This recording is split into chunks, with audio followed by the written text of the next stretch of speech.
तो गाइस यहाँ पे मैं पहुँच चुका हूँ शोरूम पे। अभी ऑयल चेंज करवाएंगे। ये रहा शोरूम, ये रहा वर्कर काम कर रहा है अभी। एक दो ये यामाहा के शोरूम में डिलक्स क्या करे पता नहीं, लेकिन यहाँ पे हीरो वाले की गाड़ी भी सर्विस हो सकती है, तो आ जाना। ये रहा लोकेशन बोडेली। ये रहा अपना बाइक, और ये ऋत्विक बहुत मज़े में है।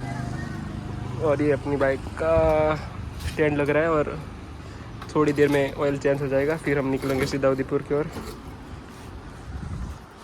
ये रहा मोटुल का new engine oil, Motul 10 volt 40 synthetic oil. और ये अब हम डलवाएंगे क्योंकि हमारी बाइक की पूरी सर्विस ख़त्म हो चुकी है, और अब से यही, क्योंकि इसकी रेंज बहुत ज़्यादा रहती है 5000 किलोमीटर ऐसा, तो यही अब से डलवाएंगे।